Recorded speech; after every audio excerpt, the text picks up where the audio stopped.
Gentlemen, today, I want to share a critical reflection on the cultural forces shaping our lives. Forces that may not always be obvious, but are profoundly influential. We live in an age where our culture is defined by a therapeutic ethos, one that prioritizes personal comfort, emotional satisfaction, and self-actualization above all else.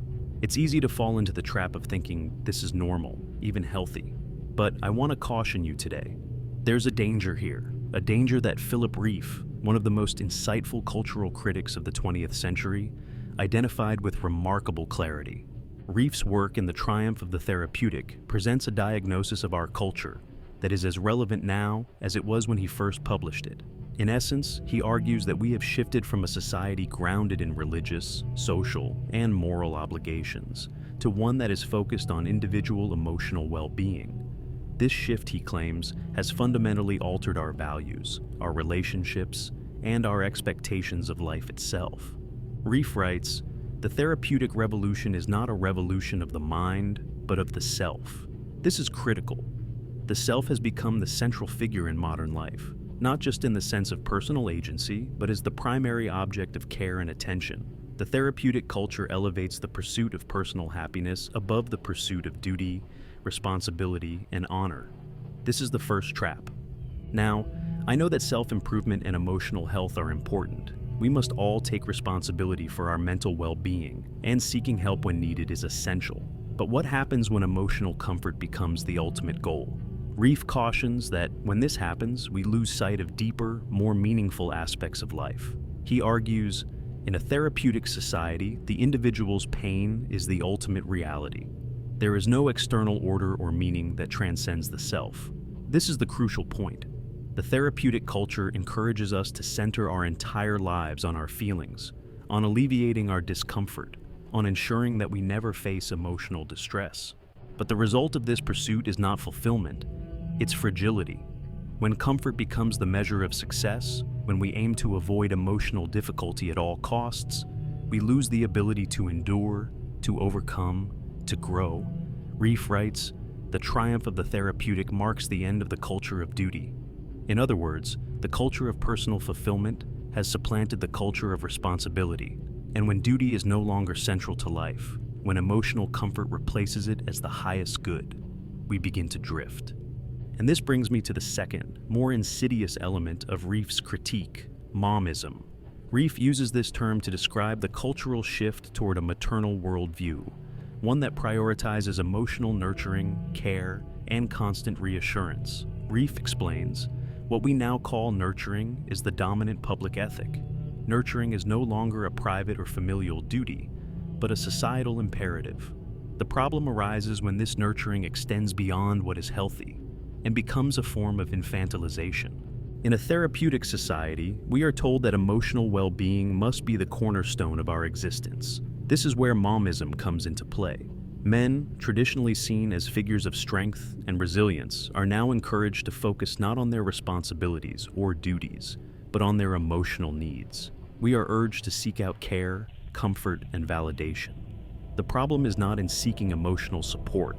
It's in making that the central purpose of your life. Rieff argues that this maternal ethic promotes dependency, and dependency weakens men. When men are encouraged to continually seek emotional comfort, they lose the sense of personal responsibility, duty, and resilience that comes from standing firm in the face of discomfort. Rieff's observations are clear. The male, no longer required to bear the weight of responsibility, is transformed into a passive seeker of reassurance and comfort. This transformation, if left unchecked, leads to a loss of the very qualities that make a man capable of enduring life's challenges.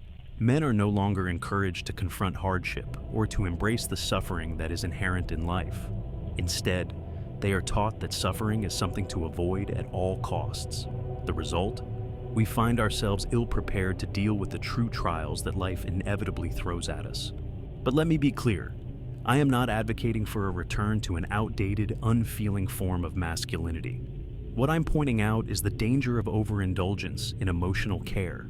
The therapeutic culture fosters the idea that men should prioritize their emotional experiences above all else, and in doing so, it undermines the very idea of masculinity as a source of strength and resilience. Rieff's warning is stark. The therapeutic culture's obsession with emotional satisfaction undermines any notion of moral or social duty. So, gentlemen, what does this mean for us? It means that we must resist the temptation to define our worth by our emotional state. We must reject the culture that tells us our feelings are the primary determinant of our actions. Emotional well-being is important, but it should never become the ultimate goal. Our purpose in life is not to feel comfortable or validated. It is to contribute, to serve, to take responsibility. Rieff writes, "Responsibility without expectation of emotional benefit is the root of moral life." This is a powerful idea. Responsibility isn't about receiving emotional rewards. It's about fulfilling duties, whether or not we feel good doing it. And this is where the real danger of the therapeutic culture becomes apparent. When men are taught that emotional satisfaction is paramount, they begin to abandon the pursuit of duty. They become less likely to take on the burdens of leadership, of responsibility, and of service. Why? Because they are conditioned to avoid discomfort. They avoid challenges. They avoid hardship. And in doing so, they rob themselves of the very things that build character and strength. Let me emphasize this point. The human being who is emancipated from traditional obligations and immersed in personal therapeutic care finds himself adrift, without the tether of meaning. Rieff's warning is not abstract, it's practical. The moment we give up our obligations to others, to society, to our families, and instead focus solely on our emotional fulfillment, we lose our sense of direction. We lose our purpose. We become adrift, lacking the anchor that duty provides. This is the reality of living in a therapeutic culture, a culture that elevates personal fulfillment and emotional validation over responsibility and duty. It is a culture that promises emotional satisfaction, but at the cost of the virtues that make life meaningful: resilience, duty, self-discipline, and the strength to endure. The therapeutic culture, as Rieff warns, ultimately leads to a society of fragile individuals, disconnected from the larger moral and social orders that give life meaning. Gentlemen, we must resist this pull. We must not allow ourselves to be consumed by the quest for emotional comfort. We must remember that life's true meaning comes not from the absence of struggle, but from our ability to meet it head-on. Rieff's critique is not a condemnation of seeking personal care. It's a warning against the loss of moral and social responsibility. It's a call to be strong, to stand firm in the face of discomfort, and to recognize that the real source of fulfillment comes from duty, from perseverance, and from the refusal to be swayed by every emotional whim. So, as you go forward, remember this. The therapeutic culture promises emotional freedom, but it delivers emotional imprisonment. Do not fall into the trap. Embrace responsibility, embrace hardship, and through that, you will find a strength and a purpose that will never be found in the pursuit of comfort alone. Stay grounded, stay committed, and stay strong. Let's summarize. In The Triumph of the Therapeutic, Philip Rieff outlines a profound transformation in modern society, the replacement of traditional moral and religious frameworks with a therapeutic ethos centered on the self. In this new cultural order, personal happiness, emotional wellness, and self-expression become the highest goods. This shift, though subtle, is radical. It displaces the idea that life's meaning is derived from obligations to family, community, or divine order, and replaces it with the idea that fulfillment lies in the continuous management of one's inner life. Rieff warns that such a culture erodes the concept of duty. In traditional cultures, whether religious, aristocratic, or civic, meaning arose from sacrifice, discipline, and participation in something greater than oneself. The therapeutic culture, by contrast, privileges individual experience and emotional relief. The result is not liberation, but a weakening of the moral fiber required for enduring hardship.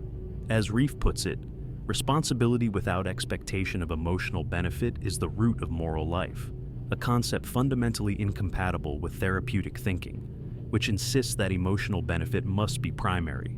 Central to Rieff's critique is what he calls momism, a cultural overemphasis on nurturing and care that infantilizes rather than strengthens. In such a world, the male is not called to endure, but to express, not to sacrifice, but to feel. This inversion undermines the very virtues, restraint, stoicism, service, that once defined mature masculinity. It replaces the figure of the father, the disciplinarian and transmitter of culture, with a therapeutic surrogate who soothes but does not demand. The cost of this shift is meaninglessness. Without a shared moral structure, individuals become adrift, psychological man, as Rieff names him, floating from one emotional state to the next, with no deeper anchor. The therapeutic culture promises healing, but offers no purpose. Its obsession with emotional well-being crowds out the possibility of self-overcoming. The takeaway is clear. While caring for one's mental health is legitimate, when emotional fulfillment becomes the central aim of life, it hollows out the character needed to live well. True strength is forged not in comfort, but in commitment, especially commitment to values and duties that transcend the self. To resist the therapeutic drift is to reclaim the moral seriousness of life and the dignity that comes with bearing responsibility.